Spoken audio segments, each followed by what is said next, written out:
Udah kedengar semua suaranya? Assalamualaikum.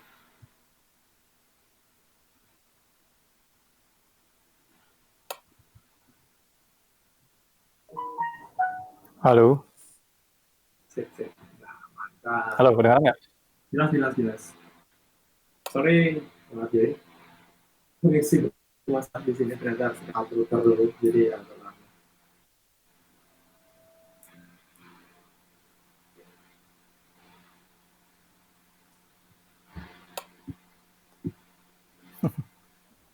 Masuk Mas Eko katanya. Udah masuk Masuk, berarti. masuk ke konten viral dulu ya. Masuk Pak Eko.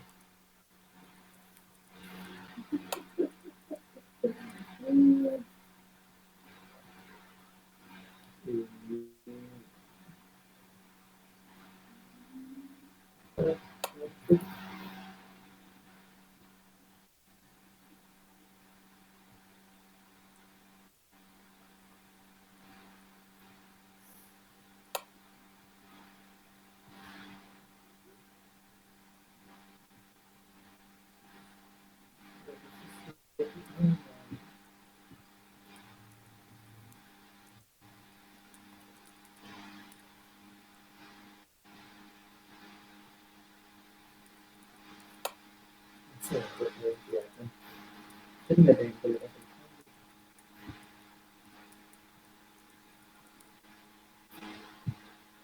Udah siap? Udah mulai? Udah. Bang Eko, Mulai aja. kalau mau pemanasan dulu, kayak ada suara mesin. Suara mesin. Oh ini stop sharing ya dulu. Oke. Sharing Stop ya sharing dulu? dulu Oke. berarti ya. Stop sharing dulu. Halo, halo. Saya share screen dulu.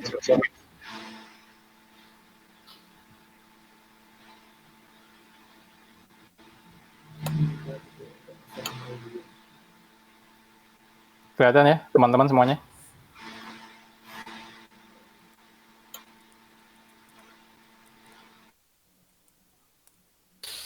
Oke, kita mulai aja kalau gitu. Juga udah ke situ. Udah, Om Singgi ini gimana? Oke, semuanya?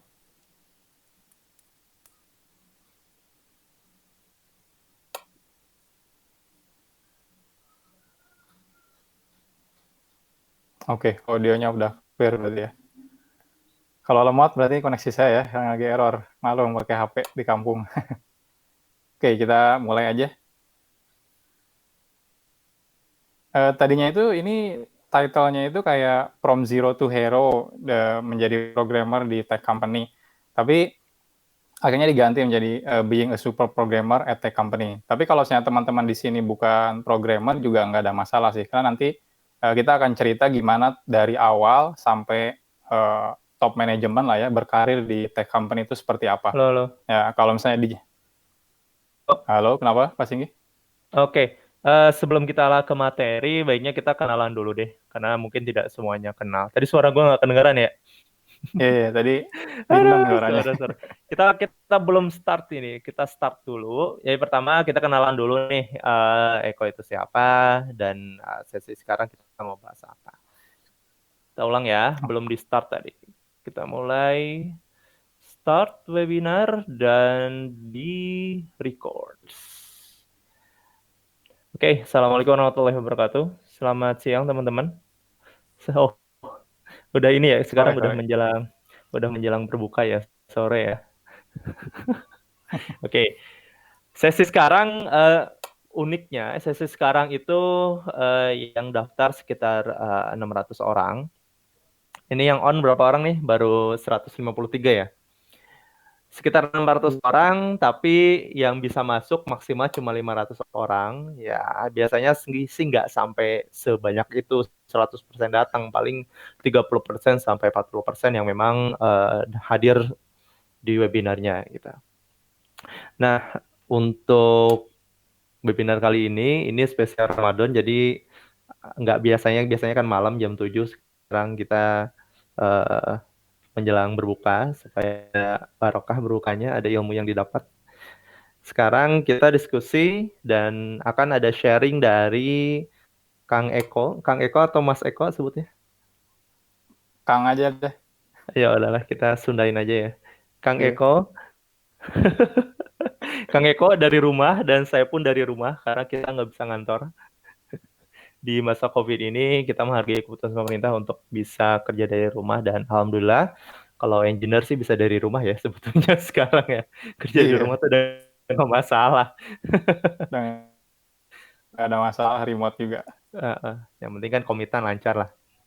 Oke, sebetulnya dari Kodepolitan nggak ada info signifikan yang mau dikasih tahu. Paling karena kemarin kan awal April Mei kita pernah ngomongin soal ada hackathon Asia Pasifik soal antara HIR dan IBM. Jadi kalau misalnya teman-teman masih mau ikutan itu masih dibuka karena summit terakhir tanggal 24 Mei. Jadi masih ada waktu 1 minggu.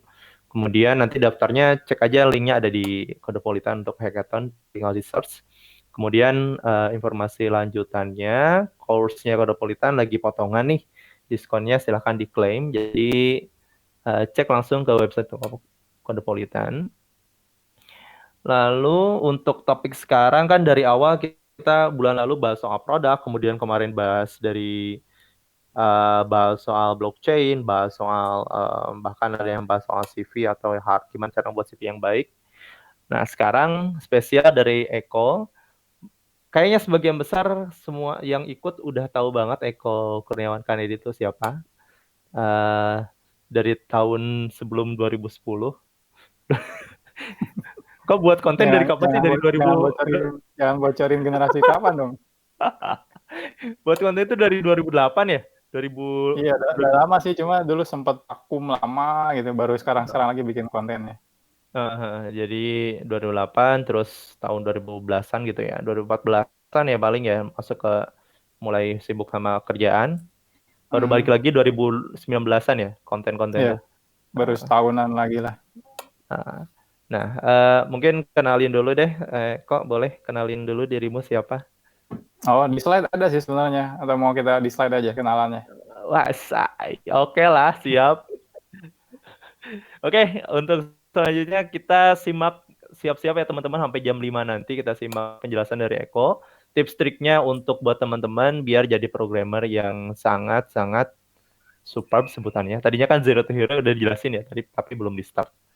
Untuk selebihnya silakan Kang Eko. Mungkin kita tidak terlalu monoton, maksudnya kalau sebenarnya kita break dulu deh nanya gitu ke grup. Karena ya, kemarin ada yang ditanyain dan menarik bisa ditanya aja, nanti moderator langsung nge-hold. Oke. Pertanyaan langsung di Slido ya teman-teman. Nanti saya ambil setiap 15 sampai 20 menit saya angkat satu pertanyaan untuk dibahas. Gitu aja kali ya. Oke, sip. Sip, silakan Mang Eko. Oke, kita mulai. Oke, tadi udah dijelasin ya. Jadi ide awalnya itu sebenarnya from zero to hero. Jadi gimana proses kita dari awal sampai ya bukan sampai akhir sih, tapi menjadi hero di tech company. Nah, oke. Ini agendanya nggak terlalu banyak sih. Ya takutnya kalau banyak juga kepanjangan ya. Jadi pertama nanti kita akan bahas, oke saya kasih warna-warna dulu. Yang pertama kita kenalan dulu sama saya, mungkin teman-teman ada yang belum kenal juga. Terus kita akan bahas kenapa sih sekarang itu cocok banget kita kerja di perusahaan teknologi gitu ya. Nggak lagi perusahaan konvensional. Apalagi kan sekarang otomatis yang ikutan sini kebanyakan kan orang teknologi ya. Jadi ini tuh kayak masa-masanya, zamannya keemasan buat kita sebagai orang teknologi. Next-nya kita akan coba bahas tentang persiapan masuk perusahaan teknologi, terus awal berkarir di perusahaan teknologi itu seperti apa. Lalu nanti di tengah-tengah karir nanti teman-teman akan memutuskan pengen jadi spesialis atau generalis. Lalu tips triknya ketika bekerja itu seperti apa, dan yang terakhir ada istilahnya side project atau freelancing. Oke, kita langsung aja untuk ngehemat waktu. Oke, kenalan dulu paling ya. Nama saya Koko Kurniawan Kanedi. Saat ini kerja menjadi technical architect di Blibli. Saya sendiri di Blibli udah lama, mungkin sekitar 5 tahun. Dan kalau di total pengalaman kerja saya sekitar 11 tahun lebih. Jadi saya mulai kerja itu tahun 2009 ya. Jadi udah hampir 11 tahun. Dan saat ini lagi seru-serunya bikin konten di YouTube. Dulunya sih senang ngeblog ya, nulis, tapi Vlog. sekarang lebih senang bikin konten. Tapi Kayak kontennya ini. ya tutorial lah kebanyakan. Ya mungkin dulu teman-teman kayak Singgi tahu kalau saya sering nulis, tapi sekarang udah jarang banget nulis. Kayak tahun 2015 terakhir udah nggak pernah nulis lagi. Oke, saya kerja di Blibli saat ini. Blibli itu sebenarnya bukan startup. Jadi kalau teman-teman mikirnya kalau Blibli itu startup itu salah besar ya. Blibli itu beneran company biasa. Dia anak perusahaan dari Jarum, emang dibikin. Kalau startup itu kan biasanya ada founder ya. Kalau di Blibli itu nggak ada founder, itu beneran perusahaan yang dibikin langsung sama Jarum. Didirikan tahun 2010 dan resmi launching 2011. Nah, sebenarnya kita booming teknologi company itu tahun 2012 waktu itu. Jadi kalau misalnya teman-teman yang generasi saya yang ngerasain gimana kerja tahun 2009 itu semuanya nggak enak banget jadi orang teknologi. Jadi kayak istilahnya kayak orang yang tertindas lah kalau zaman dulu tuh. Kalau sekarang tuh nggak, teknologi itu kayak lagi jaya-jayanya. Nah, saat ini kita ada 1.500 karyawan lebih kayaknya ya. Dan salah satu top 10 e-commerce di Indonesia. Nah, karena kita sekarang ngomongin teknologi, ini soal teknologi di Blibli. Saatnya tuh orang teknologinya sendiri ada sekitar 150 orang, jadi lumayan banyak juga. Bahkan saya sendiri mungkin nggak kenal semua orang karena saking banyaknya.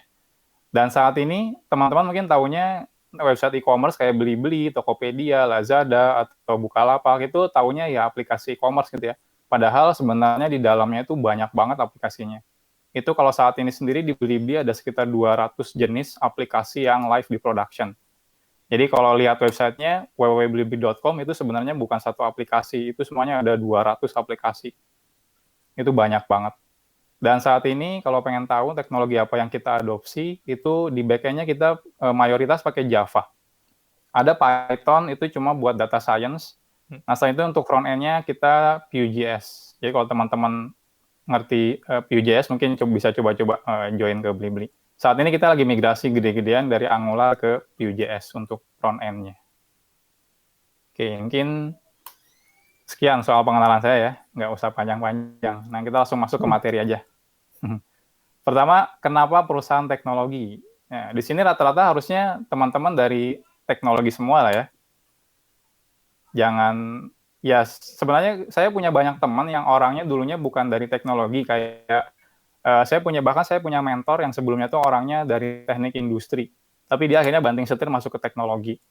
Dan sekarang saya banyak dapat ilmu dari beliau. Itu namanya tuh Pak Endi. Pak Endi itu sekarang dikenal banget di komunitas Java, tapi beliau itu bukan lulusan orang informatika, beliau itu lulusan orang teknik industri.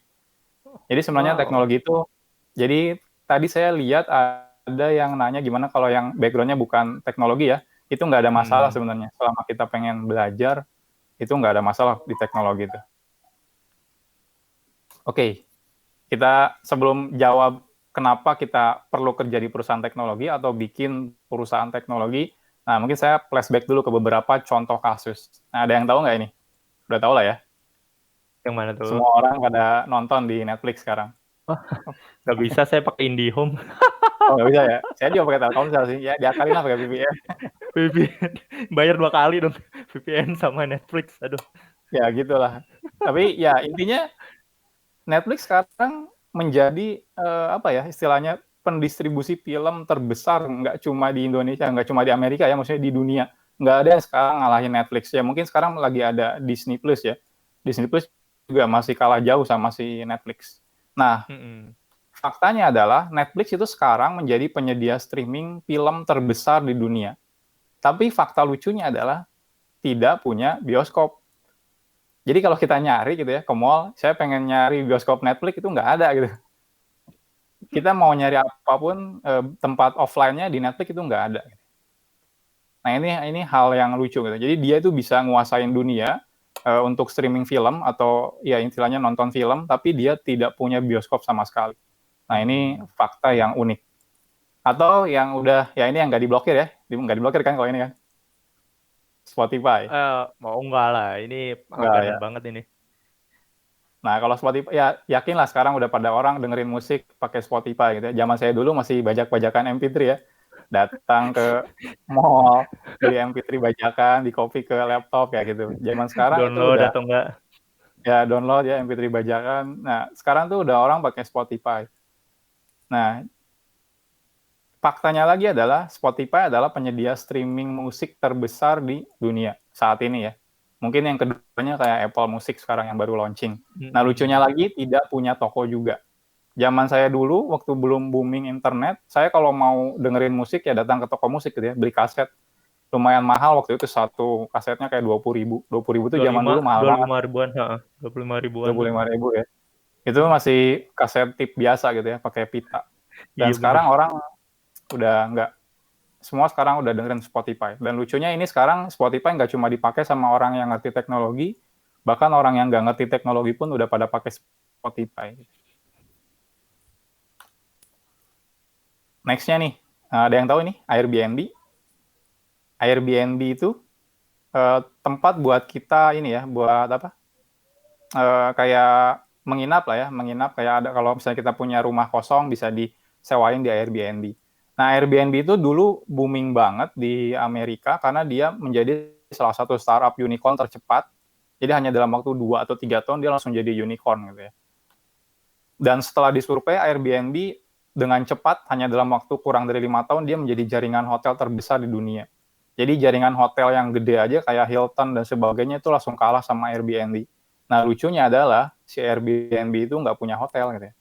Jadi dia bisa menjadi jaringan hotel terbesar, tapi dia sendiri nggak punya hotel gitu. Nah ini banyak fakta-fakta unik kalau misalnya kita perhatiin di teknologi company yang ada di dunia saat ini. Nah balik ke lokal deh. Ada yang sering, ya sekarang kita jarang beli tiket kali ya, tapi dulu sering banget kita kalau mau jalan-jalan, kita bukanya misalnya tiket.com atau Traveloka gitu ya. Waktu zaman saya dulu kuliah, kita kalau misalnya mau jalan-jalan, kalau ke Bandung misalnya, Pak Singgi kalau mau ke Jakarta, kita kan datang ke travel agent ya, ngantri dulu, lama gitu. Kalau zaman sekarang enggak gitu ya, tinggal buka website tiket kayak misalnya atau Traveloka, kita langsung bisa sewa semuanya di situ. Banget. Jadi, bener. Lucunya lagi adalah tiket.com itu menjadi salah satu retail terbesar di Indonesia. Dia juga tidak punya maskapai penerbangan atau juga dia tidak punya armada taksi dan sebagainya, dia nggak punya gitu. Nah ini fakta-fakta lucu yang kalau kita perhatikan banyak fakta unik di balik teknologi company yang udah besar sekarang. Nah pertanyaannya mungkin gimana mereka semua ngelakuin tersebut gitu ya. Kok bisa gitu ya, company yang dia sendiri nggak punya armada pesawat, kok bisa jadi penjualan tiket terbesar gitu ya. Yang nggak punya hotel, kok bisa jadi jaringan hotel terbesar. Yang nggak punya film, dulu kan Netflix nggak produksi film ya, kalau sekarang udah banyak konten originalnya. Tapi dia bisa jadi pendistribusi film terbesar di dunia gitu ya. Nah, simple sih, kita udah tahu jawabannya. Jawabannya adalah teknologi. Jadi tanpa teknologi, company-company yang tadi yang udah kita bahas itu nggak ada apa-apanya. Bayangin contohnya kalau teman-teman internet mati gitu ya di dunia, semua company yang tadi udah nggak dapat profit sama sekali gitu ya. Atau misalnya nggak ada teknologi sama sekali di dunia, company-company yang tadi kita bahas itu udah nggak akan ada mungkin ya, nggak pernah ada. Nah, itulah kenapa saat ini penting banget kita sebagai orang teknologi gitu ya. Ini zaman-zamannya keemasannya kita sebagai orang teknologi gitu ya. Jadi teknologi itu merubah cara kerja industri yang tadinya konvensional, kalau misalnya nggak mau berubah, dia bakal mati. Dan juga cara pandang kita terhadap suatu masalah. Dulu kalau misalnya kita pengen nonton, ya datang ke bioskop. Sekarang nonton di HP juga bisa. Dulu pengen beli tiket, ya harus datang ke travel agent. Sekarang dari HP juga bisa gitu ya. Jadi cara pandangnya sekarang berubah. Yang paling simpel deh, zaman dulu saya kalau misalnya PDKT ya ke istri saya harus datang ke rumahnya. Zaman sekarang orang bisa pakai Facebook, bisa chatting dan sebagainya, itu udah gampang banget dengan teknologi gitu.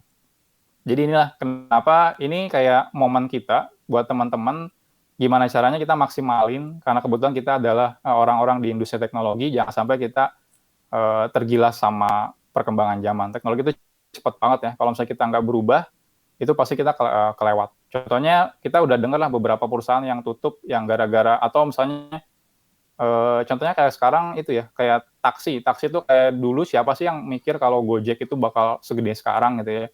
Dulu kan taunya saya waktu dulu kerja di Jakarta taunya ya perusahaan taksi besar itu ya kayak Uber apa ya, Bluebird ya Bluebird. Kalau sekarang siapa gitu ya, sekarang semua orang pakai Gojek gitu atau Grab kalau di Jakarta.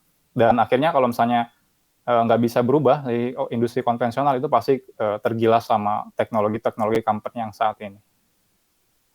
Oke. Ada yang tanyakan dulu mungkin, Pak Singgi? Ada pertanyaan nggak? Oke, coba kita cek ya. Itu katanya pakai Hmm, Friendster zaman dulu. Kelihatan nih umurnya berapa. Oke, ada pertanyaan nih. Sebetulnya ada pertanyaannya dulu.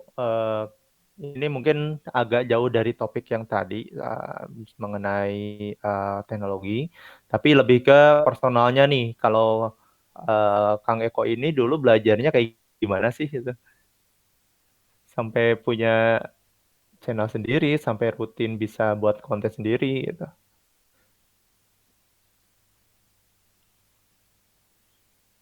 Ini saya disconnect. Oke, oke, oke. Kita tunggu ya. Sampai lancar lagi. Udah siap? Sip, udah masuk ya? Sip, sip. Udah masuk. Oke. Pertanyaan Sebetulnya kalau dengan topik yang tadi dibicarakan, kayaknya belum ada pertanyaan yang nyangkut nih. yang related ya? Oke, kalau gitu Belum kita ada yang related. Lanjut dulu deh. dilanjut dulu aja ke materi selanjutnya. Oke, ini kita sekarang bahas. Jadi di mana-mana ya harapan di sini banyak kan ya yang masih kuliah atau sekolah atau misalnya di awal-awal karir. Nah, kita bahas dulu nih persiapan masuk perusahaan teknologi. Nah, saya akan bahas dua fase. Yang fase pertama itu kita sebelum lulus sekolah atau kuliah. Jadi ini nggak ya teman-teman mau SMK atau kuliah pun nggak ada masalah ya, harusnya sama aja tahapannya. Tahapan yang pertama itu kalau misalnya sekarang tuh saya agak ngeri sama teman-teman yang lagi kuliah atau sekolah, itu sekarang banyak banget ngikutin teknologi yang lagi kekinian. Walaupun itu boleh, tapi itu kayak bukan mandatory teman-teman gitu ya. Jadi kayak harusnya tuh teman-teman saat sekolah itu fokus belajar ke hal-hal yang fondasi dasarnya. Karena kalau misalnya, contohnya saya misalnya semester 3 gitu ya, 2 tahun lagi baru lulus kuliah. Sekarang misalnya saya belajar, sekarang yang lagi booming apa misalnya, kayak Laravel 7 gitu ya. Saya belajar Laravel 7 misalnya. 2 tahun kemudian Laravel 7 udah nggak ada gitu ya. Itu udah diganti mungkin Laravel 10. Nah, atau misalnya saya sekarang belajar framework apa gitu ya. 2 tahun kemudian itu belum tentu frameworknya masih ada gitu ya. Kalau misalnya teman-teman masih kuliah, diharapannya sih lebih baik fokus ke fondasi dasarnya. Karena fondasi dasar itu nggak akan pernah usang dimakan zaman. Nah, contohnya kayak teman-teman kalau misalnya masih sekolah atau kuliah, itu fokusin belajar kayak algoritma, problem solving, struktur data, atau pemrograman berorientasi objek. Kalau misalnya senang pakai database, belajar sistem basis data. Kalau senang network, belajar jaringan komputer. Atau kalau senang sistem operasi, silakan belajar sistem operasi. Dan pokoknya hal-hal dasar lainnya. Nah, ini penting banget. Kenapa? Karena nanti kalau teman-teman nggak ngerti fondasi dasarnya dengan baik, tiba-tiba masuk kerja gitu ya, nggak ngerti dasarnya, teman-teman langsung pakai sesuatu yang menurut teman-teman suka. Nah, takutnya itu ketika awal ngebangun, itu kayak mirip fondasi rumah ya. Kalau misalnya kita prepare di awal bikin fondasinya salah, itu saat tiba-tiba bikin satu rumah biasa, mungkin itu nggak ada masalah. Tiba-tiba penghuninya banyak gitu ya. Kayaknya teman-teman harus jadiin 2 lantai. Nah, ketika dijadiin 2 lantai itu kan nggak bisa, karena pondasinya dari awal udah salah, cuma bisa di-prepare buat 1 lantai misalnya. Nah, itu mau nggak mau harus dirubuhin lagi, dibangun pondasi baru, dan itu makan biaya banyak. Jadi lebih baik teman-teman belajar fondasi dulu yang baik, kalau misalnya sekarang masih sekolah ya. Kalau misalnya sekarang gimana, udah terlanjur lulus sekolah atau lulus kuliah, ya nggak ada masalah sih. Belajar fondasi lagi itu nggak ada salahnya. Sambil curi-curi waktu, sambil habis kerja, pulang kerja, belajar lagi itu nggak ada masalahnya. Karena nanti bisa diimplementasiin di kerjaan selanjutnya atau di tempat kerja saat ini. Jadi intinya fondasi dasarnya ini beneran harus kuat. Jangan sampai teman-teman bikin aplikasi, kalau ketika aplikasinya kecil mungkin nggak ada masalah, ketika aplikasinya besar itu udah mulai kewalahan, karena mungkin fondasi dasarnya nggak kuat. Jadi saran utama saya adalah fondasi dasarnya harus dikuatin. Ada banyak banget materi-materi fondasi dasar programming atau teknologi gitu ya. Harusnya di kuliah semuanya diajarin sih. Algoritma udah pasti lah ya, semuanya diajarin. Kayak struktur data, pemrograman berorientasi objek itu harusnya udah diajarin semuanya. Nah, jadi kalau bisa silakan dipelajari lagi fondasi dasarnya. Kalau misalnya sekarang kelewat atau dulu waktu kuliah malas gitu ya, Saya juga tipe orang-orang yang malas sih pas kuliah. Datang ketika saya suka aja mata kuliahnya. Tapi bukan berarti kita nggak belajar. Kalau misalnya kita nggak suka dengan mata kuliahnya, tetap fondasinya kita waktu-waktu lain gitu, di luar kuliah.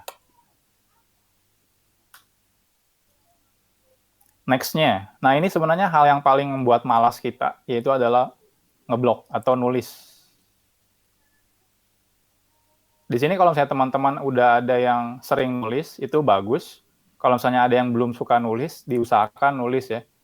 Nulis itu bukan buat pencitraan atau bukan buat dapat duit dari AdSense misalnya, bukan kayak gitu ya. Tapi lebih ke ini ya, lebih ke bikin note atau bikin log. Teman-teman udah belajar apa, teman-teman sharing. Nggak usah khawatir dengan, oh saya baru ngerti misalnya basic bahasa pemrograman PHP, nggak ada masalah. Kok banyak kok nanti orang-orang yang baru belajar PHP juga gitu ya. Pokoknya sekecil apapun kalau bisa dibuat, ditulis. Nah, contohnya Pak Singgi juga kan dari Kode Pelitian dulu, awalnya Kode Pelitian berasal dari tutorial ya, websitenya ya.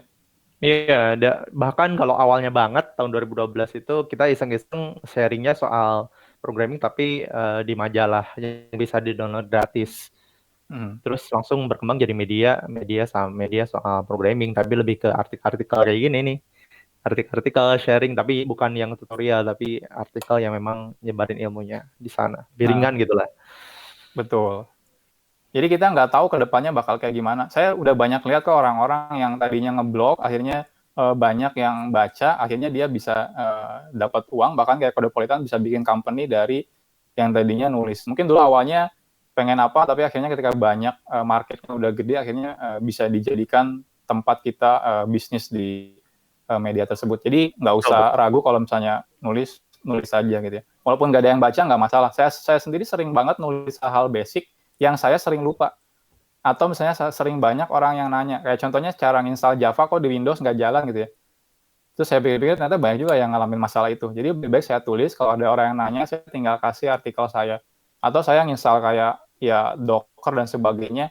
Itu kadang-kadang saya suka lupa sendiri gitu ya, tengah jalan. Nah, jadi tulisan kita itu bukan cuma nanti bermanfaat buat orang lain. Bisa buat kita sendiri sewaktu-waktu ketika lupa. Saya yakin sih namanya kita orang ya, sering banget lah lupa namanya. Dan gampangnya ya kalau ada masalah kita tinggal buka lagi tulisan kita. Next-nya kalau misalnya teman-teman udah biasa ngomong di depan umum gitu ya, saya saranin untuk coba bikin vlog. Kalau sekarang masih kuliah atau apa gitu. Itu saya juga banyak ngelihat sekarang teman-teman saya, itu sekarang udah banyak bikin kayak konten berbayar dan sebagainya. Dan semua berasal dari cuma iseng-iseng bikin tutorial pakai video. Contohnya kayak teman saya di kebanyakan sih yang sekarang kayak di kelas PHP dan sebagainya itu banyak banget orang-orang yang sekarang udah bikin vlog yang bukan vlog ya, kayak screencast yang berbayar. Dan awalnya dari satu sih, mereka dari iseng-iseng. Nah, saya juga udah mulai rutinin lagi vlog. Ini banyak banget saya bikin vlog, sebenarnya bukan buat apa-apa ya, tapi kadang-kadang saya suka lupa. Jadi saya sering banget ngeliatin vlog saya lagi, karena saya lupa gitu ya. Kayak dulu nginstal apa, pakai Docker, saya lupa. Saya tinggal buka vlog saya sendiri, saya tonton lagi. Jadi ya buat ngingetin teman-teman lagi aja gitu. Jadi nggak usah yang aneh-aneh dulu di awalnya. Yang penting kayak progres belajar teman-teman dokumentasiin. Kalau senangnya nulis bisa dalam tulisan, kalau senangnya ngevlog, kadang kan kalau nulis tuh kadang-kadang ribet ya. Enaknya diomongin aja, itu langsung dibikin vlognya, itu nggak ada masalah. Bener juga ya. Kalau buat konten tuh emang pada dasarnya kita ngerekam apa yang udah kita pelajarin gitu. Suatu ketika kita belajar jauh, udah misalnya udah 5 tahun ke datang, kita lupa dulu pernah belajar ini tapi lupa cara buatnya gitu. Ya kayak aku aja nih udah lupa bener-bener yang namanya ngoding Java, Zcos. Udah lupa banget. Udah lupa banget. Jadi sekarang udah bingung nih harus belajar dari awal lagi deh. Tuh, kalau misalnya kita nggak ngelog aktivitas kita yang lama itu agak susah, akhirnya kita nyari lagi gitu ya. Yang saya sering bikin tulisan atau video itu ketika saya dapat problem. Ketika saya dapat problem di kerjaan, saya nyari-nyari di internet, solvingnya nggak ada, akhirnya saya nyari-nyari sendiri, dapat solusinya, biasanya saya bikin vlognya. Biar suatu saat kalau saya dapat masalah yang sama, saya bikin, tinggal saya nonton lagi vlog saya atau tulisan saya. Nah, selain itu juga itu bisa jadi branding buat teman-teman ya. Contohnya sekarang saya saya kan alumni salah satu kampus di Bandung, itu saya ada komunitas IT di kampusnya, itu saya selalu nekenin ke anak-anak mahasiswanya buat nulis. Akhirnya mereka bikin satu blog organisasi di sana dan semuanya nulis di sana. Itu nggak cuma buat itu ya, tutorial atau kita kalau lupa bisa lihat catatan balik, tapi itu bisa buat branding kita juga. Kita dikenal sebagai misalnya, oh pengen jadi expert PHP, ya banyakin sharing soal PHP gitu ya, nulis PHP, ngeblog PHP, ngevlog PHP. Kalau saya teman-teman nggak pernah sharing, orang-orang nggak tahu kalau teman-teman tuh punya skill seperti itu. Bener banget. Orang nggak akan tahu kalau kamu sendiri nggak ngasih tahu gitu. Itu ya sebetulnya kayak Tuh. branding, selling, marketing diri sendiri lah. Self branding kayak gitu. Jadi Ngomong-ngomong jangan itu, sampai ditanya orang bisa apa, tapi orang bisa lihat oh si A itu bisa ini gitu. Karena lihat dari tutorialnya sama video-videonya dia banyak membahas soal itu kayak gitu. bener. Oh iya, kalau ini buat teman-teman tahu, dulu Kodopolitan sempat buka kan untuk artikel tamu. Nah, saat ini kita sedang merancangnya bukan jadi artikel tamu, tapi memang jadi penulis lepas. Nah, kalau teman-teman yang memang berminat, bisa kontak langsung aja ke kontak@kodopolitan.com gitu. Jadi penulis lepas, selain portofolio juga dapat bayaran nantinya gitu. Oh, enak juga kan, nulis dibayar lagi. Sip. Oke, kita lanjut ya. Nah, itu dulu saya waktu kuliah tuh sering banget ngeblog ya, bikin tulisan. Dulu tuh kan nggak zaman YouTube, habis itu mahal ya kuota ya. Jadi saya cuma bisanya nulis doang. Kalau sekarang kan kuota udah lumayan murah gitu ya. Jadi saya lebih milih konten yang YouTube. Tapi nggak masalah kalau teman-teman masih senang nulis juga. Nah, terus kalau misalnya udah itu kayak buat branding teman-teman sambil belajar, di-sharing apa yang teman-teman pelajari. Jadi jangan nunggu jago dulu, baru di-sharing gitu ya. Nanti kalau misalnya udah jago, teman-teman punya problem lain gitu ya. Di kerjaan lah, di apa, itu problemnya udah beda lagi. Lebih baik sambil belajar, di-sharing progresnya. Itu nggak ada masalah kok. Nah oke, habis itu kalau misalnya udah lulus sekolah atau kuliah, atau sekarang teman-teman lagi nyari kerjaan, atau masa-masa awal-awal ini ya, habis lulus lah ya, terus gimana progresnya? Mungkin teman-teman akan dihadapin sama dua pilihan. Kalau misalnya kita di teknologi company ya, mau join startup atau join unicorn. Ya walaupun unicorn sekarang dia masih nge-branding kalau perusahaan dia itu startup, tapi sebenarnya udah nggak startup lagi karena dia udah rapih lah ya, udah istilahnya udah semi corporate lah, karena udah rapih banget. Nah, teman-teman bakal dihadapi nih sama pilihan mau join startup, mau unicorn. Kalau misalnya dilihat dari jumlah orangnya, mungkin kayak di bawah 100 atau 50 orang, anggap aja itu masih startup lah ya. Tapi kalau misalnya udah di atas 100 atau ya udah di atas 100, udah bener bisnis prosesnya dan sebagainya, itu kita anggap udah teknologi company yang udah stabil lah. Atau bisa dibilang unicorn. Ya unicorn kan kalau valuasinya udah 10 billion, tapi kalau misalnya yang anggap aja tech company yang lain yang penting udah gede gitu ya, nggak ada masalah. Nah pasti dihadapin sama dua pilihan ini, mau masuk startup, mau masuk unicorn. Saya sendiri nggak ngerekomendasiin teman-teman masuk unicorn aja atau masuk startup aja, karena itu nanti tergantung background teman-teman. Jadi teman-teman lihat background-nya dulu, nggak bisa tiba-tiba, saya harusnya masuk startup dulu gitu, atau harusnya masuk unicorn dulu, itu nggak seperti itu. Jadi kita lihat background-nya teman-teman itu seperti apa. Nah, ini rekomendasi. Kalau Kenapa, Tinggi? Bisa nggak sih pemilihannya tuh selain dari background, emang minatnya mau kemana? Nah, betul. Selain background itu minatnya. Nah, ini kita bahas minat-minatnya. Jadi yang pertama itu, saya sangat rekomendasikan pilih startup kalau ini ya, alasannya ini, uang bukan masalah. Kalau misalnya teman-teman nanya kayak misalnya ke perusahaan-perusahaan yang udah gede, kayak misalnya Blibli, Tokopedia, Gojek, dan sebagainya, mereka punya standar gaji sendiri untuk tiap levelnya. Jadi teman-teman punya gambaran pasti, ketika masuk, gaji saya bakal sekian gitu. Nanti ketika saya naik jabatan, gaji saya bakal sekian. Itu semuanya udah terstruktur dengan baik. Nah, kalau di startup itu nggak jelas gitu ya.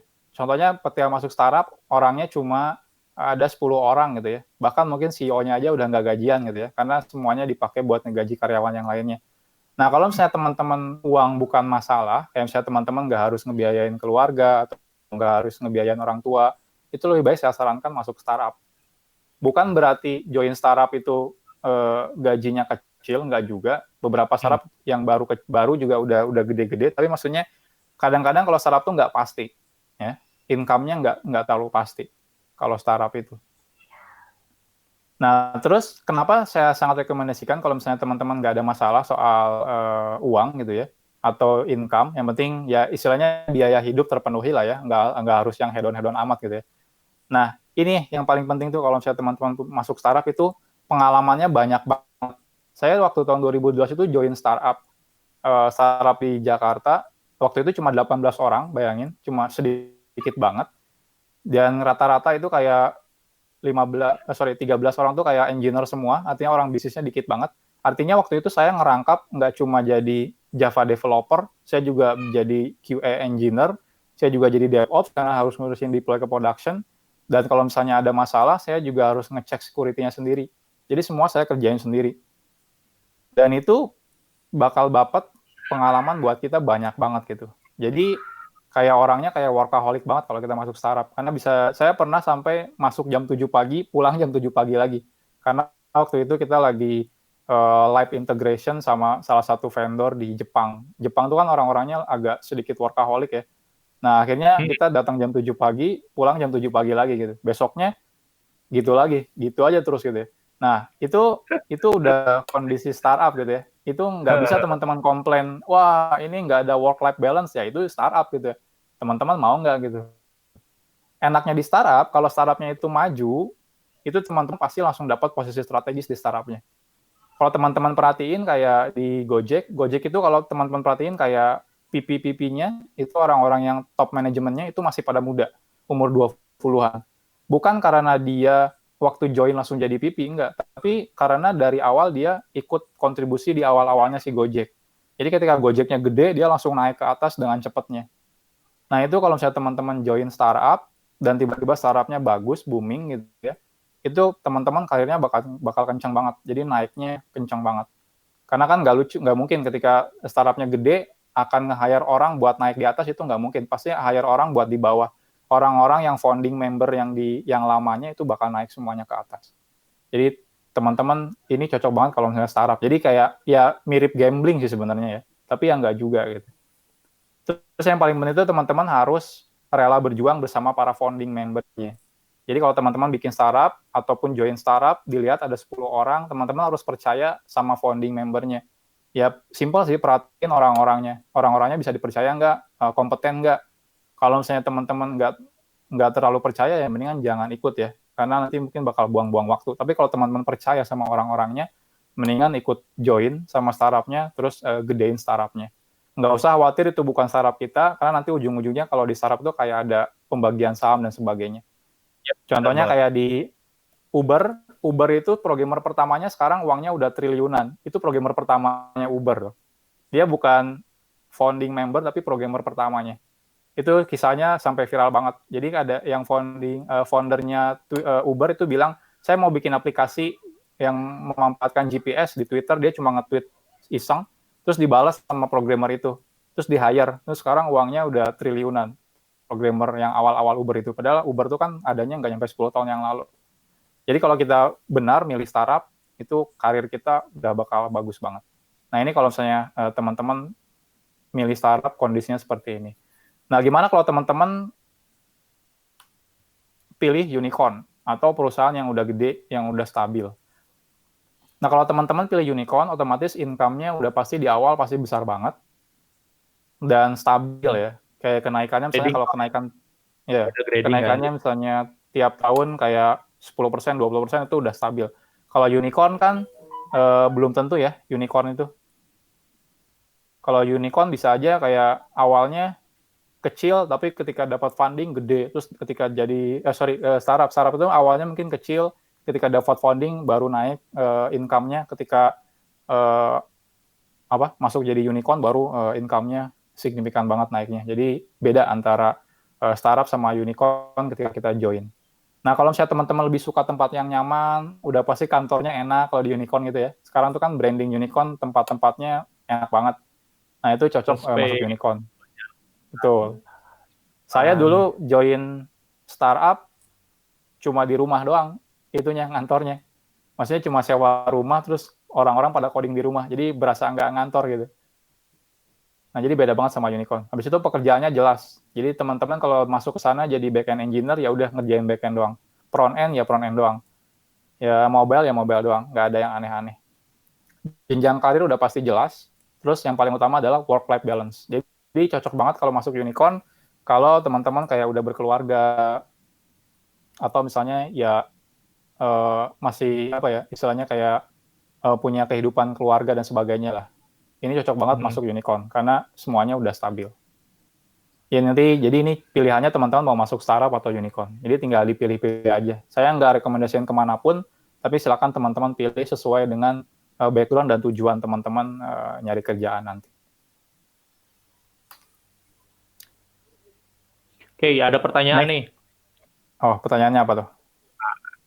Pertanyaannya,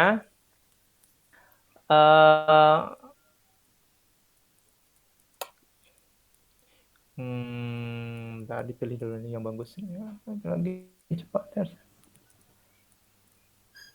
Ayo mengerti komunikasi teknologi. Oke,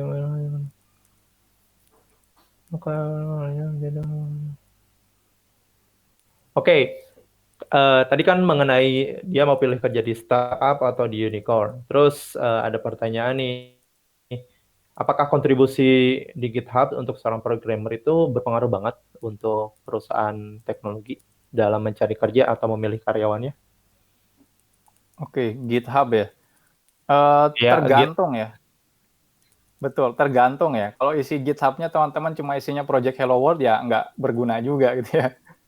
Jadi tergantung, jadi kalau misalnya masuk perusahaan itu, jujur saya sih jarang banget ya, jarang ngecek GitHub-nya. GitHub Green juga belum tentu memang isinya ini ya, beneran kerjaan. Bisa aja isinya cuma kayak lagi-lagi belajar dan sebagainya. Yang paling penting itu justru kontribusinya. Saya lebih senang kontribusi ke project yang sekarang udah ada dibanding saya iseng-iseng bikin project-project habis itu di-share di GitHub. Contohnya sekarang kan saya tiap hari codingnya Java ya. Di Java tuh ada teknologi yang namanya Spring. Spring itu udah gede banget di dunia. Semua orang pada pakai Spring. Kalau di PHP mungkin Laravel gitu ya. Nah, saya dibanding saya bikin project baru untuk ngalahin si Spring, itu lebih baik saya kontribut ke si Spring-nya. Spring itu ya. Betul. Okay. Nah, jadi GitHub-nya sebenarnya nggak ada istilahnya, oh GitHub-nya kosong, berarti orangnya nggak kerja, ya belum tentu kan, bisa aja dia pakai GitLab atau Bitbucket dan sebagainya. Nah, yang penting itu kontribusi teman-teman. Kalau misalnya teman-teman aktif kontributor di beberapa teknologi atau framework yang udah beneran dipakai banyak orang, itu poin plusnya ngena banget dibanding teman-teman ngehijauin GitHub. Sekarang itu kan ada GitHub oriented gitu ya, isinya cuma ngehijauin GitHub gitu. Nah, itu lebih baik teman-teman fokus kontribut ke teknologi yang sekarang udah ada. Dan itu bakal jadi nilai plus banget buat teknologi company yang lagi teman-teman incer. Ya contohnya kalau misalnya di Blibli, teman-teman pengen masuk Blibli, teman-teman tinggal banyakin kontribut ke Spring, nanti masuk Bliblinya gampang. Tinggal bilang kalau saya aktif kontributor di Spring. Kalau teman-teman contohnya pengen masuk ke perusahaan yang pakai Laravel, teman-teman tinggal bilang kalau saya aktif kontributor di Laravel. Nah, itu bakal jadi nilai plus banget dibanding teman-teman cuma bikin project Hello World pakai Laravel, itu ya nggak ada ininya gitu ya, nggak ada benefitnya buat perusahaan. Kayak gitu. Oke. Ya, emang itu lebih bagus ya. Sip, bisa dilanjut. Oke. Tahapan interview, ini saya cepetin aja ya. Jadi biasanya kalau interview di teknologi company itu ada 3 tahap. Yang pertama coding, yang kedua user interview, yang ketiga HR interview. Nah, coding interview itu simple sebenarnya. Ini rata-rata dilakukannya online, ya. Dan biasanya dia menitik beratkan terhadap problem solving. Jadi teman-teman nggak usah khawatir, misalnya, oh saya nggak bisa PHP, tapi saya pengen join perusahaan kayak Blibli yang pakai Java, itu nggak ada masalah. Karena nanti ketika coding interview-nya, dia nggak akan dites Java. Yang dites adalah problem solving-nya. Nah, kalau problem solving itu nggak perlu pakai bahasa pemrograman yang harus dipakai sama company-nya. Itu yang penting teman-teman familiar sama salah satu bahasa pemrograman. Nah, buku yang saya rekomendasikan untuk dibaca itu Cracking the Coding Interview. Isinya itu ada contoh-contoh coding interview, dan ini rata-rata isinya cuma basic, jadi fondasi dasar. Nggak ada tuh ngetes framework Spring, framework Laravel, itu nggak. Semuanya basic, beneran basic. Jadi kayak ngetes struktur data, ngetes algoritma, ngetes object oriented, ngetes database schema, dan sebagainya. Jadi basic banget. Jadi teman-teman nggak usah khawatir ketika join pengen coba apply ke perusahaan-perusahaan besar, itu nggak usah khawatir kalau misalnya belum terlalu jago di teknologi atau framework yang mereka pakai. Yang penting basicnya, fondasinya kuat. Next-nya user interview. Kalau teman-teman lolos dari sana, otomatis nanti akan dipanggil datang ke perusahaannya atau mungkin tatap muka online ya sama orang perusahaannya atau teknologi company-nya. Nah, rata-rata dia sama juga, dia akan nanya konsep dasarnya, cuma mungkin lebih diskusi ya. Nah, ini pastikan biasanya mereka diskusi dua arah. Jadi jangan takut ketika interview itu. Saya sering banget nge-interview orang, tapi orangnya tuh kayak takut gitu ya. Jadi seakan-akan takut jawabannya salah. Padahal semuanya dalam teknologi nggak ada yang salah, nggak ada yang benar sebenarnya. Tergantung sudut pandangnya seperti apa. Nah, yang paling penting dalam user interview itu komunikasinya. Karena kan nanti biasanya yang interview itu orang yang bakal ketika teman-teman join, teman-teman bakal gabung sama tim orangnya. Nah, orangnya tuh pengen memastikan apakah teman-teman emang cocok kerja bareng sama dia atau enggak. Jadi lebih ke diskusi aja, diskusi dua arah. Jadi jangan sampai teman-teman kayak gagap atau apapun itulah ya, kayak takut atau apa saat user interview ini. Ini saya banyak banget yang ketika tes codingnya bagus, ketika ngobrol langsung itu kayak kelihatan ini banget, nggak kooperatif lah orangnya. Nah, itu sangat disayangkan banget. Nah, yang paling terakhir biasanya yang dilakukan adalah HR interview. Ini kayak psikotes, kalau misalnya, ya banyak sih perusahaan-perusahaan yang sekarang udah netapin psikotes. Ada juga soft skill, terakhir mungkin negosiasi gaji. Nah, beberapa ini sebenarnya lebih ke ngejurusin ya. Jadi kayak misalnya, ketika nge-hire orang, ini orangnya cocok di bidang mana gitu. HR biasanya lebih ngerti lah cara pandangnya seperti apa. Kan orang-orang psikolog semua. Jadi kayak, ini orangnya cocoknya kerja dengan tim sekian, sama tim ini, sama orang seperti dan sebagainya. Nanti itu urusan HR-nya sendiri sih. Tuh, saya sendiri kurang terlalu ngerti sebenarnya proses HR interview. Nah, tapi saya ada trik saat negosiasi gaji. Trik ini sering banget salah dilakukan sama orang-orang ketika join ke perusahaan. Nah, kalau teman-teman ditanya, kalau teman-teman ini fresh graduate ya, paling penting itu fresh graduate. Fresh graduate itu kalau misalnya ditanya gaji, jangan pernah jawab ekspektasi gajinya. Kebanyakan kita tuh sering banget jawab ekspektasi gajinya. Karena apa? Karena kalau misalnya kita jawab, kita bakal kalah. Kita kalau ketinggian, contohnya kita misal aja kita tiba-tiba ini fresh graduate ya, anggapannya sebelumnya belum punya gaji. Kan biasanya kalau misalnya udah senior kan ditanyakan last salary-nya berapa. Kalau fresh graduate kan pasti belum punya gaji. Nah, ketika ditanya, lebih baik jawabannya teman-teman diplomatis saja, sesuaikan sama misalnya range gaji engineer yang fresh graduate di perusahaannya gitu ya. Kenapa? Karena kalau teman-teman misalnya teman-teman nembak gaji misal aja 5 juta gitu ya, terus dia approve sama HR-nya. Ketika teman-teman join, nanya ke sebelahnya, ternyata gaji fresh graduate di sana itu 10 juta. Itu ngenes banget kan? Teman-teman nembak 5 juta, padahal gaji fresh graduate di sana itu 10 juta. Artinya teman-teman lost opportunity di situ. Jadi itu kalau saya teman-teman salah nembak. Kalau saya teman-teman nembaknya ketinggian, misalnya contohnya teman-teman di sana fresh graduate 10 juta. Terus teman-teman bilang, saya pengen gaji 20 juta. Akhirnya kan si HR-nya nggak nerima kan? Oke, ditolak karena gajinya nggak sesuai ekspektasinya. Nah, teman-teman bakal lost opportunity dari kesempatan buat dapetin benefit di luar itu. Karena jangan cuma mikirin kalau income itu dari gaji ya. Karena perusahaan tuh banyak banget benefit yang lainnya. Mungkin ada kayak cover asuransi atau misalnya kayak bonus dan sebagainya itu banyak di yang lainnya.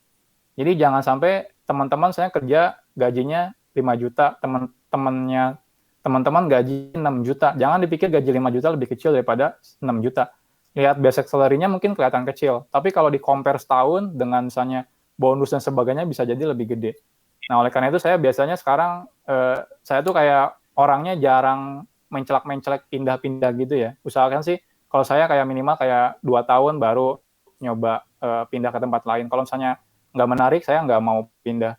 Nah, problemnya kayak gini, karena bisa jadi kita ketika pindah naik gaji 10%, padahal secara total, kalau ditotalin itu bisa jadi kita malah turun. Jadi hati-hati dalam negosiasi gaji.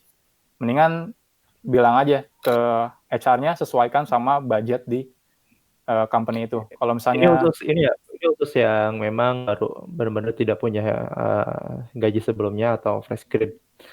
betul. Jadi buat yang lagi sekolah atau sekarang masih kuliah, ini triknya ya. Kalau ditanya, bilangin aja sesuaikan sama fresh graduate di sana. Karena kalau saya teman-teman kekecilan, rugi, kegedean juga teman-teman nggak punya kesempatan buat nyobain perusahaan tersebut. Kecuali kalau aku ngasih pendapat, kecuali memang kalau misalnya teman-teman outstanding banget sampai orang di kantor itu pun ingin mempertahankan kamu untuk masuk gitu. Biasanya ada juga Betul, case yang kayak gitu. Cuman ada. langka. Gitu. Kalau yang outstanding banget biasanya langsung dinego lagi nantinya dari penawaran yang diberikan. Betul.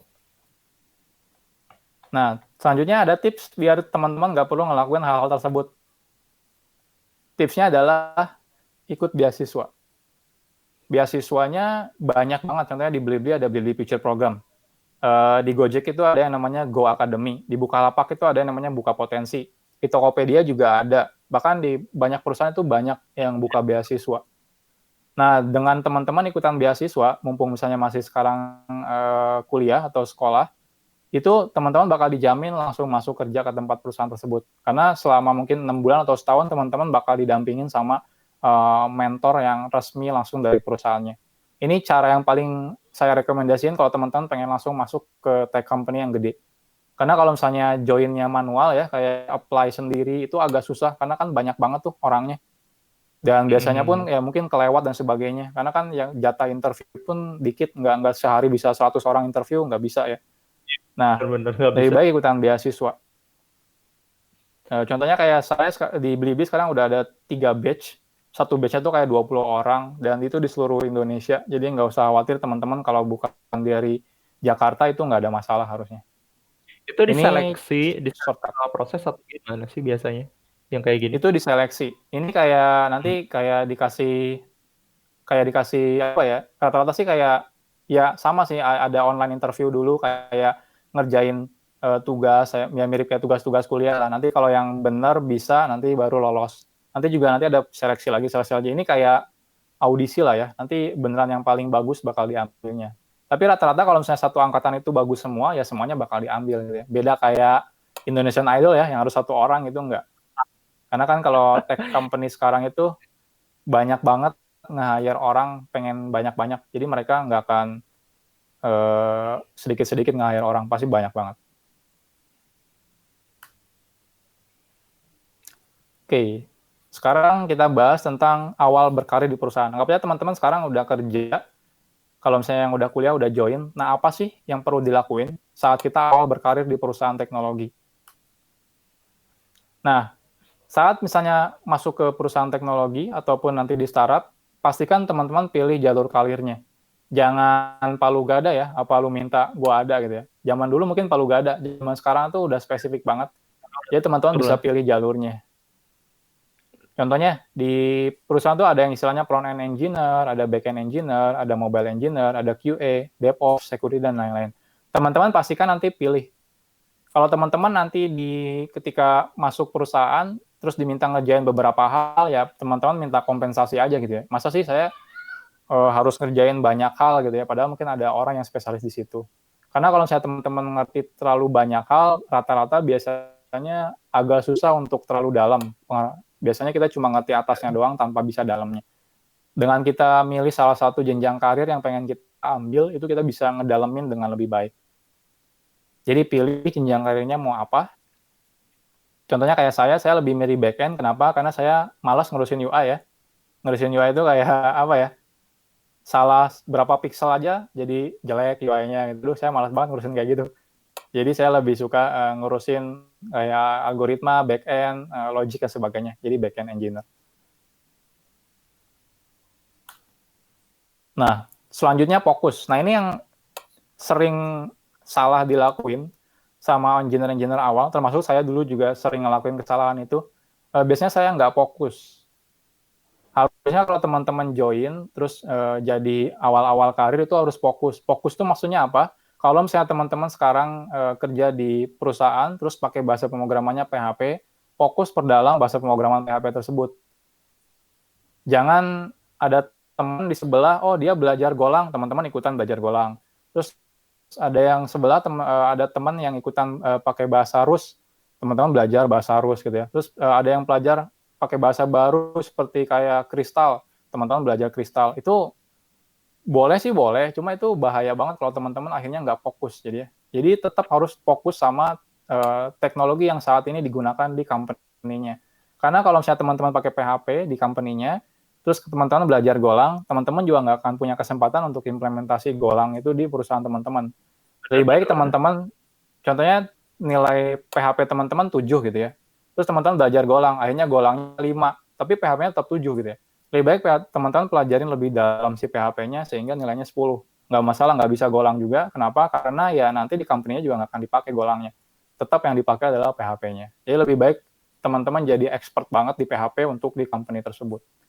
Fokus Teknologi juga ya. sama, betul, fokus. Jadi jangan mencela-mencela ya, ke sana belajar, akhirnya nggak kelar, belajar yang lain, nggak kelar, belajar yang lain gitu.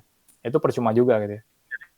Nah, teknologi, framework, tool, database itu fokusin. Kalau sekarang pakainya PHP dan MySQL, fokusin di MySQL.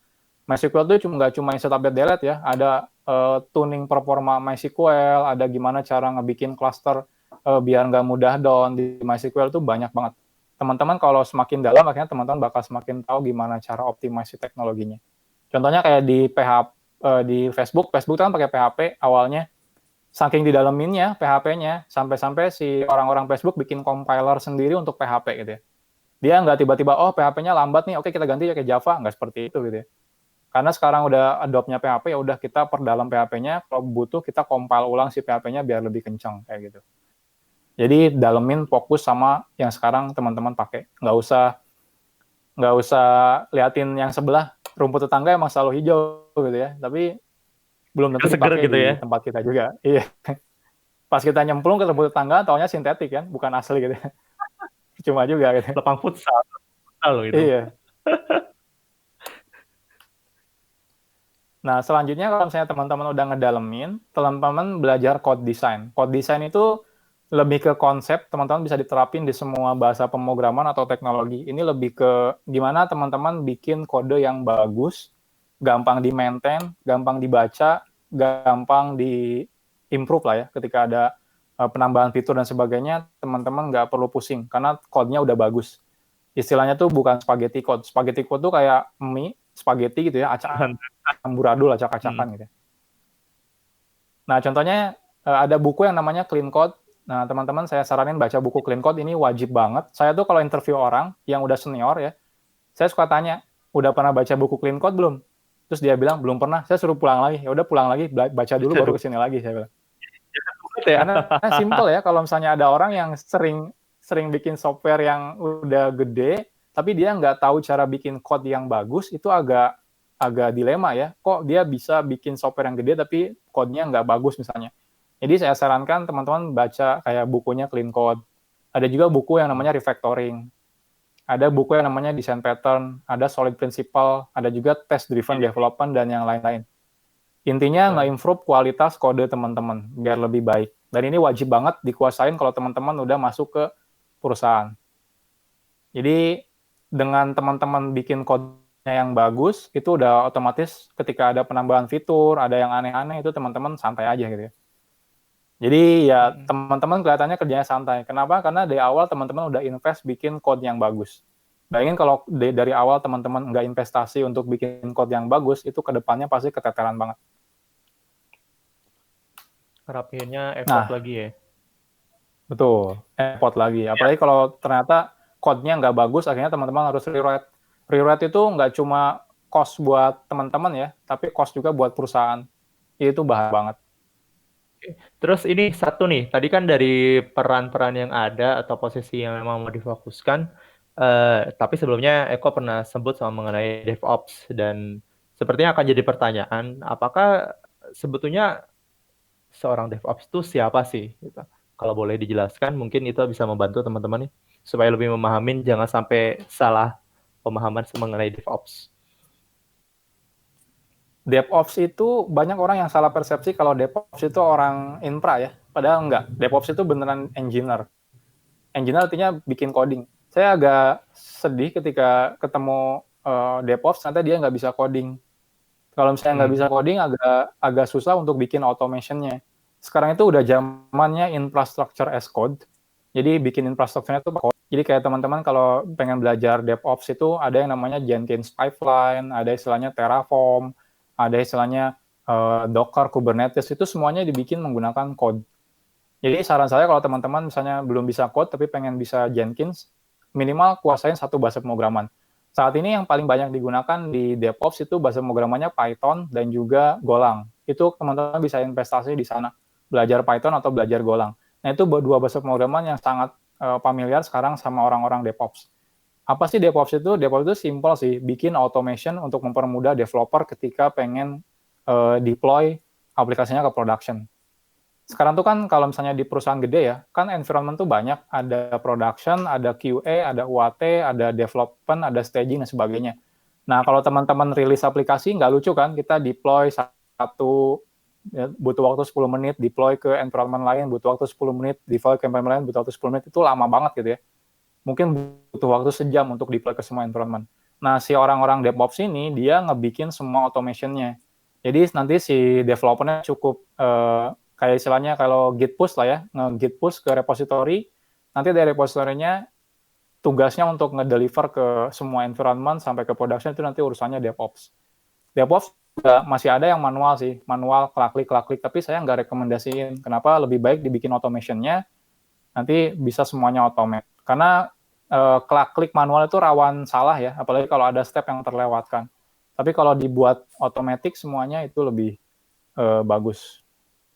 Nah, gimana kalau sebelumnya orang infrastruktur mau nggak mau teman-teman kalau bisa belajar coding, baru masuk DevOps. Kalau orang back-end, teman-teman harus belajar infrastruktur, nanti baru bisa jadi DevOps. Nah, rata-rata yang paling gampang tuh dari back-end ke DevOps. Kenapa? Karena back-end udah siap, codingnya udah kuat. Agak susah tuh biasanya dari orang infra yang biasanya manage jaringan, pindah ke DevOps ini agak susah memang. Kenapa? Karena dia harus belajar coding. Kalau belajar coding terus belajar infrastruktur itu harusnya nggak terlalu susah lah. Jadi tergantung pilihannya, mau dari back-end atau dari infra itu nggak ada masalah. Jadi DevOps itu tengah-tengah antara back-end sama infra. Seperti itu. Oke, kita next ke materi ya, communication. Ini bukan technical skill, tapi ini wajib teman-teman ngerti. Nanti itu kan namanya kerja, kita nggak kerja sendirian ya, pasti kerjanya banyak orang. Dan communication skill tuh menjadi hal yang wajib. Bukan istilahnya, bukan ngerayu bos atau apa ya, istilahnya menjilat orang biar banyak teman, itu enggak. Tapi maksudnya kalau ada masalah atau misalnya mau habis ngerjain sesuatu, kita harus open komunikasinya. Contohnya, teman-teman sering banget mungkin di kerjaan ngelihat ada orang, ini kok orang kayak nggak jelas kerjaannya gitu ya. Datang ke kantor, tiap hari cuma buka Facebook, habis itu pulang gitu ya. Itu kerjanya apa gitu ya. Nah, itu biasanya terjadi gara-gara orangnya nggak open. Jadi dia nggak ngasih tahu apa yang dia kerjain saat ini, kalau ada masalah, masalahnya apa. Nah, itu bahaya banget. Sepintar apapun, sejago apapun, kalau dia nggak bagus komunikasinya, nanti bisa jadi masalah. Nanti bosnya mungkin bisa lihat, ini orang kok kayak nggak pernah ngasih tahu dia udah ngerjain apa, terus nggak ngasih tahu deliver apa, dan sekarang lagi ada masalah apa, nggak ngasih tahu. Nah, itu bahaya banget. Bahayanya ketika nanti ada one-on-one sama bos, atau juga ada review, namanya kayak KPI ya, ada review 360, maksudnya dari semua peer kita, rekan kerja, nanti nge-review kita, yang kalau misalnya kita nggak pernah open komunikasinya, itu udah pasti bakal dapat bad review semua sama teman-teman kerja kita. Dan kalau reviewnya jelek, itu udah pasti kayak kenaikan gaji tertunda, kenaikan jabatan tertunda, bahkan bonus pun bisa jadi nggak dapat gitu. Itu bahaya banget. Udah pakai 60 feedback. Ya, di Blibli, karena Blibli anak perusahaan Jarum, di awalnya udah langsung ada semuanya. Tiap semester selalu ada. KPI feedback seperti itu udah selalu ada. Saya tanya di teman-teman saya kayak di Gojek, di Tokopedia, di Bukalapak, semuanya ada kok. Tiap semester selalu ada. Jadi teman-teman pastiin komunikasinya bagus. Komunikasi itu bukan ngobrol ya, makan siang bareng, itu nggak seperti itu. Tapi maksudnya open, teman-teman lagi ngerjain apa, kalau ada masalah, masalahnya apa. Kalau misalnya teman-teman udah nggak ada kerjaan, silakan teman-teman bilang ke teman-teman yang lain, apa yang bisa teman-teman bantu kayak gitu. Jadi helpful lah jadi orang gitu.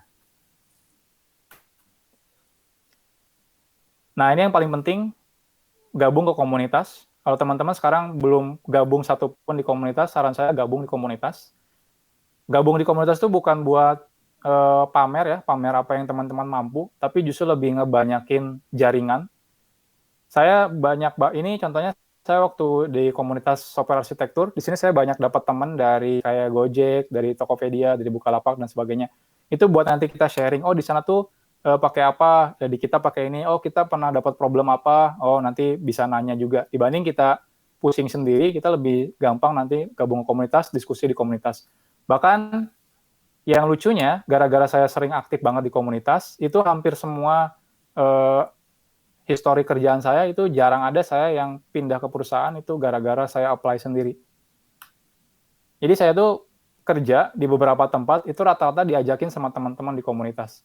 Ini contohnya tahun 2009, saya masuk Perdana Informatika, itu karena saya punya teman di sana, teman di Java Indonesia, itu ngajakin saya masuk sana. Tahun 2010, saya masuk juga ke perusahaan di Bandung, itu dari komunitas Java Bandung. Jadi tiba-tiba orangnya nelpon minta join ke sana. Sama 2011 sampai ke Mitran, startup yang waktu itu saya masuk di Jakarta, ini teman di komunitas di Unicom.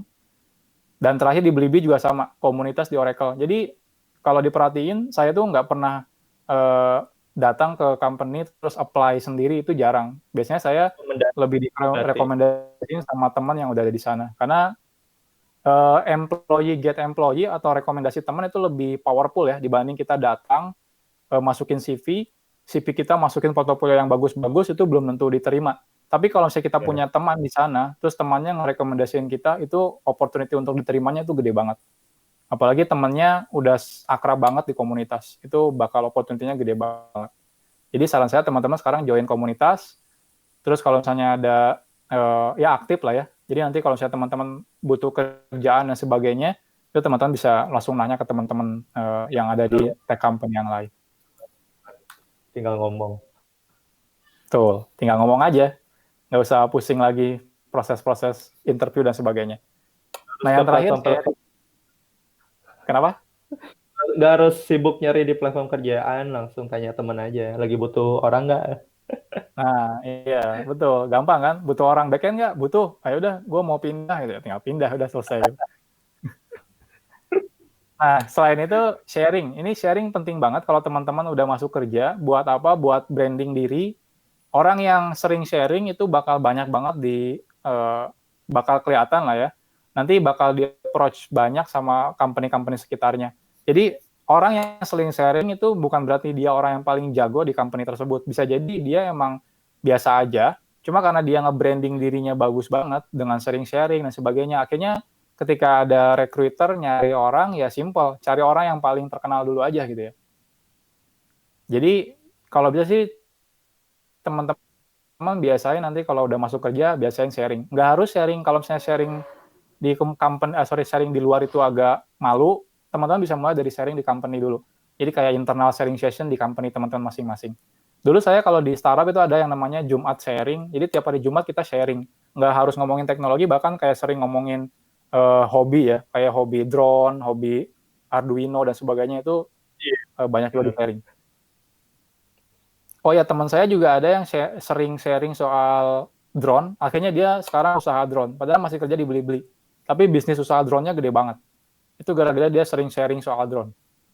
Jadi income itu bisa datang dari mana aja. Nah, saat teman-teman udah masuk ke perusahaan, udah berkarir di sana, nanti akan ada masanya teman-teman akan suruh milih mau jadi spesialis atau generalis.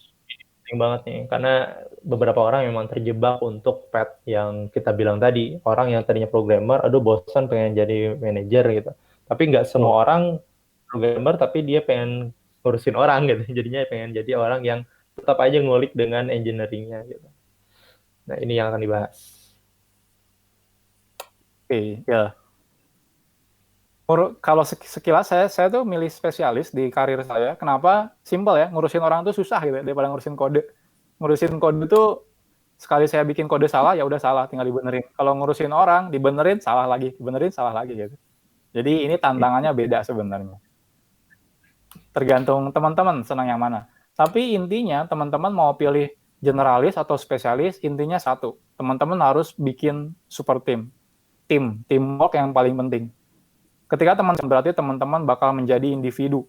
Maksudnya individu tuh kerja sendiri. Enggak. Teman-teman bakal kerja di dalam tim juga. Enggak ada istilahnya teman-teman kerja sendiri, ngerjain aplikasinya sendiri, itu enggak ada. Sejago-jagonya teman-teman ngerjain sendiri itu pasti kalah sama orang-orang yang kerja teamwork. Jadi tidak ada Superman di dalam kerjaan itu. Kunci keberhasilan perusahaan itu udah pasti adalah teamwork-nya. Teamwork itu yang paling penting itu adalah percaya sama rekan kerjanya. Jujur saya sendiri orang yang nggak gampang percaya. Jadi saya sendiri orangnya nggak gampang percaya. Kalau ada kerjaan saya lebih baik ambil kerjaannya sendiri, saya kerjain sendiri. Tapi ketika saya masuk di Blibli contohnya, itu saya dipaksa harus bisa ngedeliver kerjaan saya ke bawahan-bawahan saya, junior-junior saya. Saat ini kan saya walaupun saya spesialis, tapi saya dibebani untuk nge-lead tim ini ya, tim back-end-nya di Blibli. Akhirnya saya harus bisa ngedelegasiin kerjaan-kerjaan saya ke yang tim back-end-nya itu. Awal-awal saya emang agak sedikit kaku, kenapa? Karena saya nggak biasa percaya gampang sama orang. Tapi akhirnya saya harus bisa percaya sama orang tersebut. Simpel sih kalau misalnya kita kasusnya seperti itu, kita delegasiin ke orangnya, terus kita di awal tinggal dibikin micromanage. Micromanage itu kayak ditanya tiap hari gimana, progresnya udah sampai mana, masalahnya apa. Nanti orangnya ketika udah terbiasa, dan orangnya udah, knowledge-nya udah bagus, kita udah transfer knowledge-nya udah bagus, nanti orangnya bisa mandiri jalan sendiri. Jadi memang butuh proses. Betul, butuh proses. Kita nggak bisa, emang di awal mungkin nggak bisa langsung percaya 100%, kita perlu micromanage. Nanti ketika orangnya kita bilang, oh ini orangnya udah bisa jalan sendiri, tinggal nanti jalan sendiri. Nanti mungkin reportnya kayak seminggu sekali atau sebulan sekali kayak gitu. Dan yang paling penting itu harus saling dukung. Kalau misalnya ada rekan kerja kita ngelakuin kesalahan, jangan di-blame ya. Jangan di-blame, wah salah lu, nggak ngerti, bego lu. Gitu. Wah itu bahaya banget sih. Itu toxic banget sih orang kayak gitu. Banget itu yang biasanya nggak tahan lama di kantor. Ya. Kalau misalnya ada orang yang bermasalah, itu harus dibantu. Itu harus dibantu banget. Karena ujungnya kan kalau misalnya ada orang bermasalah, malah kita biarin. Justru produk perusahaan kita yang bermasalah. Nanti kalau misalnya perusahaan kita yang bermasalah, satu company itu kena imbasnya semua. Jadi kalau misalnya ada satu orang yang bermasalah, teman-teman harus bantuin orang tersebut. Kalau orangnya misalnya pemula banget dan dia nggak ngerti, nggak usah pikirin, ya kalau gitu enak dong dia nggak ngerjain apa-apa, digaji gede sama-sama saya, nggak usah mikirin kayak gitu. Karena kalau misalnya company-nya bangkrut, semua orang nggak gajian gitu ya. Jangan mikir kayak gitu. Lebih baik selamatin satu company gitu. Jangan mikirin orang lain, itu gampang. Nanti bos kita bakal ngelihat kok siapa yang kontribut paling tinggi di antara tim kita. Jadi nggak usah khawatir soal itu. Nah ini awal karir kalau teman-teman masuk ke teknologi company. Jadi biasanya diawali dengan associate software engineer, itu kayak junior lah ya, junior. Tergantung company ya, kalau di Blibli itu kayak 2 tahun sekali udah pasti naik jabatan. Kalau misalnya teman-teman udah kurang dari 2 tahun bisa naik jabatan, berarti itu kayak extraordinary, bagus banget sampai bisa naik jabatan kayak gitu. Nanti dari associate atau junior dia akan naik ke jadi software engineer, nanti dia akan jadi senior software engineer. Nah di situ teman-teman bakal dikasih pilihan 2 jalur individual contributor atau spesialis, yang kedua manager atau generalis. Ini udah pasti teman-teman bakal ngadapin ini, pengen jadi individual sampai manager. Nah, banyak salah persepsi ketika masuk manager, teman-teman mikirnya kalau manager itu berarti posisinya lebih tinggi. Enggak. Manager sama individual contributor atau spesialis itu posisinya sama. Benefitnya sama, gajinya sama, apa yang didapat sama, semuanya sama. Yang membedakan adalah kerjaannya apa. Jadi nggak usah mikir, oh dia title-nya dev manager, yang satu lagi title-nya arsitek atau principal engineer, berarti manager lebih tinggi jabatannya. Nggak seperti itu. Itu bisa jadi sama aja gitu ya. Oke. Jadi kalau dihadapin spesialis versus generalis seperti apa? Nah, kalau misalnya teman-teman milih spesialis, jalurnya bakal seperti ini. Teman-teman bakal dimulai dari principal engineer. Teman-teman silakan cari di LinkedIn, itu udah banyak banget teman-teman yang sekarang udah title-nya principal engineer. Kalau misalnya teman-teman milih ke manajerial, nanti akan menjadi development lead. Selanjutnya jadi development manager, dan terakhir senior development manager. Nah, kalau principal, dia akan menjadi senior principal, lalu di sini ada lead principal engineer. ini sama ya, karirnya itu kayak posisi sama. Jadi principal sama dengan development lead, senior principal, development manager sama, ini lead principal dia sama dengan senior development manager. Jadi nggak ada perbedaan secara benefit dan yang lain-lain. Yang beda cuma pekerjaannya apa aja. Nah, gimana kalau misalnya kita lebih pengen menjadi spesialis? Contohnya kayak saya lebih milih menjadi spesialis dibanding generalis. Nah, pilih jalur spesialis jika teman-teman masih suka hal-hal teknis. Jadi kalau teman-teman masih suka coding, masih suka ngoprak-ngaprik hal-hal teknis, itu lebih cocok masuknya ke spesialis. Kalau misalnya teman-teman juga nggak suka ngurus orang yang tidak ada hubungannya sama hal teknis, kayak ngurusin ada 2 orang yang ribut, 2 orang yang saling salah-salahin, malas lah ya ngurusin hal drama kayak gitu, itu lebih cocok teman-teman jadi spesialis. Saya sendiri jujur malas ngurusin hal kayak gitu, yang tidak ada hubungan sama kerjaan. Dan kalau misalnya spesialis itu nggak akan mungkin ngurusin seperti itu. Nah, tapi bukan berarti teman-teman tidak akan nge-mentorin orang juniornya. Ketika masuk spesialis, tetap nanti teman-teman akan nge-mentorin junior-juniornya. Cuma bedanya yang di-mentoring itu bukan hal-hal yang bersifat karir atau ya yang bukan non-teknisnya. Justru yang di-mentoring adalah hal-hal teknisnya. Jadi kalau teman-teman udah jago PHP, teman-teman bakal ngajarin PHP itu ke juniornya. Teman-teman udah jago Laravel, teman-teman bakal ngajarin Laravel itu ke junior-juniornya. Nah, ini cocok banget untuk orang-orang yang introvert, yang pengennya to the point, nggak suka basa-basi.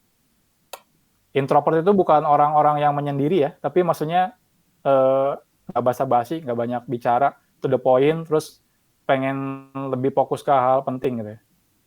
Jadi jangan dibilangin introvert itu penyendiri gitu ya, nggak suka bergaul, ya nggak juga. Orang-orang introvert biasanya pergaulannya orang-orang yang sejenis. Kayak misalnya dia senang main drone, dia cuma gaulnya sama orang-orang yang senang main drone kayak gitu. Nah, kalau teman-teman milih spesialis, saran saya yang pertama, teman-teman pelajarin tentang software arsitektur, karena ini penting banget.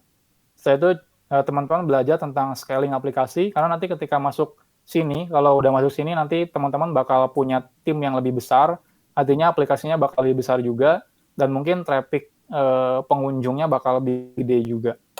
Jadi teman-teman harus ngerti tentang arsitektur, scaling aplikasi, performance, dan yang lain-lainnya.